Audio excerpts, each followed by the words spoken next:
बात कर रहा हूं जो अपने आप को राष्ट्रवादी मीडिया बोलते हैं, क्लेम करते हैं, और वहां पे भी मैं देख रहा हूं कि बहुत सारे मुद्दों के ऊपर जो जेन्युइन मुद्दे हैं उनके ऊपर भी किसी हद तक पर्दा डाला जा रहा है। और शुरू करता हूं टूल किट का। आपने जिक्र किया, बिल्कुल वाजिब है, आपने कश्मीर से शुरू किया। टूल किट का जो शब्द जो है अभी इस डिस्कोर्स में, इस वार्तालाप में आ गया है, लेकिन टूल किट किसी न किसी शेप में पहले से ही हिंदुस्तान के खिलाफ था, उसको लागू किया जाता था, चाहे वो लिखित रूप में रहा हो, ऑर्गेनाइज तरीके से रहा हो, लेकिन मानसिकता वही थी कि किसी तरीके से भारत जो है, भारत ही भारत के विरोध काम करे। भारत के राष्ट्र में खाली सिर्फ सरकार नहीं आती, भारत के राष्ट्र में आपका पार्लियामेंट आता है, भारत के राष्ट्र में आपके पार्लियामेंट में बैठे हुए अपोजिशन के लोग आते हैं, ठीक है। तो ये जो टूल किट है, ये इसका इतिहास कंटेम्परेरी सेंस में अगर मैं इसको याद करूं तो 30 साल पहले कश्मीर के अंदर इसको लागू किया गया और सक्सेसफुली लागू किया गया। आप जगमोहन जी का नाम तो मिस्टर जगमोहन मल्होत्रा थे, लेकिन प्यार से लोग उसको उन्हीं से नाम से जाना जाता हूं। मैं उनको उसी नाम से जब बोलता हूं, उनके सामने भी मैं ऐसे ही उनको जब भी मौका मिलता था एड्रेस करता। मैंने कभी श्री करके उनको नहीं बोला, जगमोहन, क्योंकि जगमोहन ने कश्मीर को हिंदुस्तान के लिए बचाया।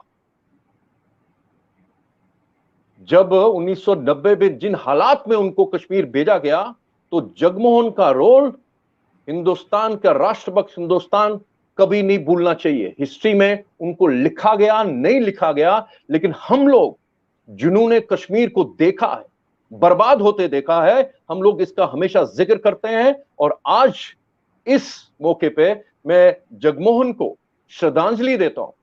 मैं भगवान शिव से प्रार्थना करेंगे हम लोग कि उनको मोक्ष तो मिल ही गया होगा। अगर वो उनको जो है, अगर वो प्रक्रिया है कुछ मोक्ष प्रदान करने की, मैं समझता हूं कि वो प्रक्रिया में वो है और उनको बिल्कुल मोक्ष मिलेगा, क्योंकि हाल ही में उनका देहांत हो गया। और वैसे लोग जो है उनको हमेशा याद रखना पड़ेगा, राष्ट्रभक्त हिंदुस्तानियों को, कि जगमोहन का रोल कश्मीर को हिंदुस्तान के लिए बचाने में कितना बड़ा था और उनके विरुद्ध कैसे ये टूल किट इस्तेमाल किया गया। तब वीपी सिंह सरकार ने उनको कश्मीर भेजा। जगमोहन बोला, मुझे नहीं मालूम कि उनको ब्रीफ क्या था, लेकिन मैं ये समझ सकता हूं कि वीपी सिंह ने उनको बुला के ये बोला, भाई कश्मीर हाथ से जा रहा है, किसी तरह से इसको संभाल लो। मैंने कई लोगों से बात की, मैंने कई लोगों का चयन करने की कोशिश की, मुझे सिर्फ एक नाम दिख रहा है, वो है जगमोहन। आप आज ही चले जाइए, पहुंच जाइए। तो रात को उनको बीएसएफ के हवाई जहाज में उनको बिठा के जम्मू, जो तब वो सर्दियों का वक्त था, विंटर सीजन था, उस वक्त हमारी जो राजधानी हुआ करती थी जम्मू कश्मीर और लद्दाख प्रांत की, राज्य की, वो होती थी जम्मू। तो जाहिर है जम्मू में उनको रिपोर्ट करना था। जम्मू पहुंचते हैं, ठीक है, 19 जनवरी की शाम को वो वहां पहुंचते हैं। तो उसी दिन क्या होता है वहां पे, उसी दिन कश्मीर के अंदर दहशत फैल जाती है कि अब जगमोहन आ गया तो हमने जो अभी तक जो ग्राउंड तैयार करके रखा था कि कश्मीर को हिंदुस्तान से जुदा करने का, अलग करने का, तोड़ने का, उसके ऊपर पानी फिर गया। तो टूल किट का इजाद, टूल किट का इंप्लीमेंटेशन उसी रात को शुरू होता है। जगमोहन जब आते हैं, जम्मू कश्मीर के तत्कालीन मुख्यमंत्री फारूक अब्दुल्ला, वो उस टूल किट की इंप्लीमेंटेशन में, बार बार कह रहा हूं, ये लिखित, ये जरूरी नहीं कि टूल किट लिखित रूप में हो, लेकिन टूल किट का उद्देश्य क्या है, टूल किट से आप हासिल क्या करना चाहते हैं, उस प्रोसेस की इंप्लीमेंटेशन उसी 19 जनवरी की रात को होती है कि वो जो कायर बुज़दिल मुख्यमंत्री फारूक अब्दुल्ला, वो रिजाइन करता है और कश्मीरी हिंदू उन दहशतगर्द जिहादियों के हवाले छोड़ जाता है, जो गलियों में, मोहल्लों में, सड़कों में माथे के ऊपर इस्लामी स्लोगन के पट्टे बांध के, हाथ में AK-47 लेके, पिस्टल लेके कश्मीरियों को चुन चुन के ढूंढ रहे थे।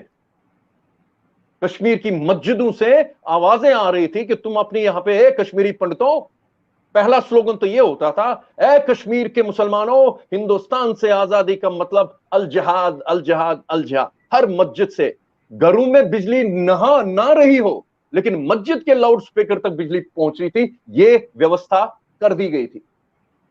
तो जब मस्जिदों के मिनारट से, वहां के जो लाउड स्पीकर से जब आवाजें आई, ए कश्मीरी पंडितों, अपनी औरतें यहां पे छोड़ दो और तुम लोग यहां से दफा हो जाओ, हमसे मिल लो या दफा हो जाओ या मर जाओ।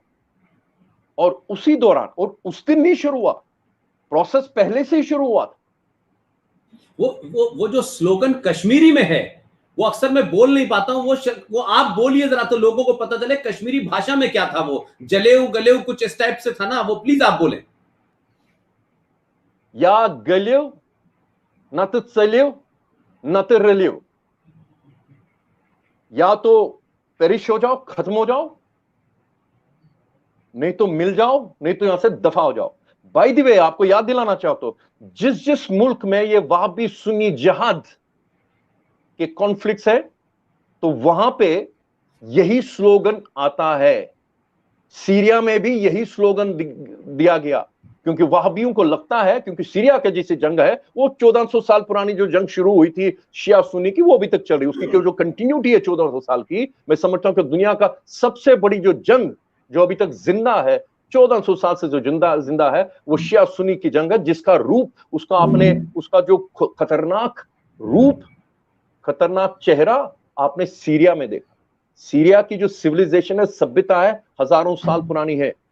दमिश्क को दुनिया की सबसे पुरानी जीवित राजधानी का दर्जा है। उस सभ्यता को तबाह कर दिया गया इसी वहाबी सुन्नी सुप्रीमेसी और एक्सक्लूसिविटी ने, क्योंकि वो शिया है, वो कम मुसलमान है। आईएसआईएस बाद में आईएसआईएस घुस गई। जैसे आईएसआईएस वहां पे घुस गई, वहां पे जो माइनॉरिटीज थी, उनको भी यही ऑल्टरनेटिव दिया गया, यही अल्टीमेटम दिया गया, या तो मिल जाओ, नहीं तो मर जाओ, नहीं तो यहां से दफा हो जाओ। और वो आपको जो तबाही का आलम सीरिया में देखा, मैंने यहां पे कई बुद्धिजीवियों को, रिटायर्ड इंटेलिजेंस ऑफिसर्स को, अपने आप को बड़े वो शातिर दिमाग बोलने वालों को, एक सेमिनार था, जैसे आईएसआईएस का शुरुआत हुई थी ना, दिल्ली के अंदर एक सेमिनार हुआ, बहुत बड़े लोग बैठे थे वहां पे, नाम नहीं लूंगा, और वो लोग आईएसआईएस की बात ऐसे चर्चा कर रहे थे जैसे तो कोई पृथ्वी के ऊपर पहली बार, उन दिनों वो जो चर्चा होती, याद होगा आपको, जहादी जॉन जो सिर पकड़ के गला काट दिया, जहादी जॉन का जब जिक्र हो रहा था ब्रहान, तो उस दहशत किले पे सेमिनार हो रहा था। और वहां पे मैंने उनको एक चीज, हाफिज असद, वहां पे मैंने उनको बोला, सर आप तो इतने बड़े ज्ञानी है, रिटायर्ड हैं, वेटरन्स हैं, आपको क्यों ये बड़ी हैरानगी हो रही है? हमारे हिंदुस्तान ने तो करीब 1990 में कश्मीर में देखा, आपको ये क्यों लग रहा है? तो वहां पे कुछ ऐसे, मैं कह रहा हूं, हेड्स, वो ऑफिसर्स थे, उन्होंने ये मानने से इनकार किया कि कश्मीर में ऐसा हुआ। सर, ये जो सेमिनार हुआ था, उससे 3 दिन पहले पल्मीरा, आपने सीरिया में पल्मीरा एक जगह है, बहुत ही हिस्टोरिकल प्लेस है, वहां का जो कंजर्वेटिव था हिस्टोरिकल आर्टिफैक्ट्स को प्रिजर्व करने का, खालिद अल असद उसका नाम था, खालिद अल असद। इस सेमिनार से 2-4 दिन पहले खालिद अल असद को, जैसे आईएसआईएस वाले उधर घुस गए, उन्होंने उसको पकड़ लिया, बोलते तूने जो यहां पे जो हिस्टोरिकल आर्टिफैक्ट्स को प्रिजर्व करके रखा, चुपता क्या था? क्योंकि आर्ट कल्चर, जैसे वो अपना बुद्धा वहां पे अफगानिस्तान में बर्बाद करके रख दिया था ना, तालिबान ने गोले लगाए थे उसके ऊपर, वैसे ही उन्होंने उससे वो उसकी तिजारत करने के लिए नहीं मांग रहे थे, उस पल्मीरा की जो विरासत है हजारों सालों की, उसको तबाह करने के लिए, क्योंकि ये जो वहाबी जो है, ये समझते हैं कि इस्लाम के खिलाफ है। तो उसने नहीं उनको बताया कि उसने कहां छुपा के रखा। खालिद अल असद को गला काट दिया गया, उसका जो शरीर है कई दिनों तक वहां पे पल्मीरा में लटका रहा, बिजली के खंबे के ऊपर। मैंने उनको याद दिलाया, अभी आपको ये 3 दिन पहले आपने सुना, मेरे कश्मीर के अंदर पंडित सर्वानंद प्रेमी का कत्ल, इससे कुछ कम दर्दनाक नहीं था। वो सर्वानंद प्रेमी जिस वक्त जहादियों के उनके घर पे हमला किया, उस वक्त तो कुरान शरीफ का ट्रांसलेशन कर रहे थे, ठीक है? वो जिहादियों ने देखा, एक जिहादी जब उनके घर में लूटपाट हो रही थी, तो एक जिहादी कोई किताब लेके आया और अपने गिरोह के जो सरगना जिहादी था उसको आके बोला, जनाब यहां पे ये मिला है। वो सरगना कहता है, और माशाअल्लाह ये तो कुरान शरीफ है। इसके बावजूद सर्वानंद प्रेमी का जिस बर्बरता के साथ कत्ल हुआ, और उससे ज्यादा उनके कत्ल की बर्बरता से ज्यादा तो ये बर्बरता की उनके सामने उनके जवान बेटे का पहले कत्ल किया। ये कश्मीर में हमने तब देखा।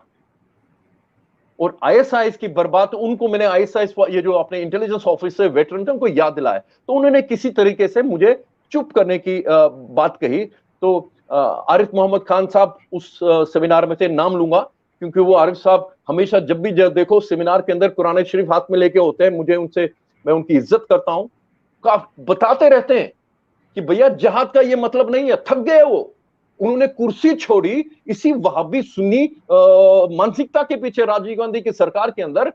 जब वो शाहबानो केस का जो डिसीजन आया था, उन्होंने सरकार छोड़ दी क्योंकि वो शाहबानो के हक के लिए खड़े हो गए और इस्लामिस्टों ने उनका जीना हराम कर दिया था। तो वो जनाब थे वहां पे, तो उन्होंने वहां पर डिक्लेयर कर दिया वहां पे। मुझे इसलिए उनका जिक्र कर रहा हूं कि भाई सबको एड्रेस किया, हमें कश्मीर के ऊपर एक खास इसी प्रकार का सेमिनार करना चाहिए। और मुझे बहुत बड़ा कॉम्प्लीमेंट ये मिला, मैंने कोई और भी कुछ बोला आईएसआईएस के बारे में और कश्मीर जहाद के साथ रिलेट करते हुए, तो गिल साहब थे वहां पे जो पंजाब के डायरेक्टर जनरल पुलिस थे, जिन्होंने आतंकवाद वहां पे खत्म किया था, वो वहां पे थे। तो मुझे बहुत बड़ा कॉम्प्लीमेंट ये मिला, जब सेमिनार खत्म हुआ वो थोड़े तंदुरुस्त नहीं थे ज्यादा, तो उनको कोई हेल्प करना, कोई सपोर्ट करता था चलने के लिए। तो जनाब जब वो चलने बाहर जाने के लिए खड़े आ रहे थे, तो मैं भी खड़ा था, तो मेरे कंधे पे हाथ रख के बोले, young man what's your name, I want to hear it again. तो मुझे लगा कि मुझे किसी ने यहां पे जो रेजिडेंस, जो समझ, इस आदमी को समझ है।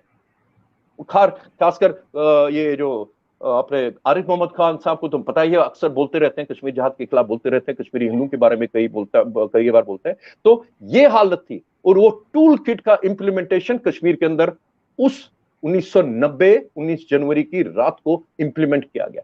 मकसद क्या था? मकसद यह था कि किसी तरह के तरीके से जगमोहन को यहां से निकाल दिया जाए, क्योंकि उनका जो अभी तक की जो हासिल, उससे पहले इसी मुख्यमंत्री ने कोई 3 दर्जन, कोई 4 दर्जन खूंखार जिहादियों को रिलीज किया था उसने।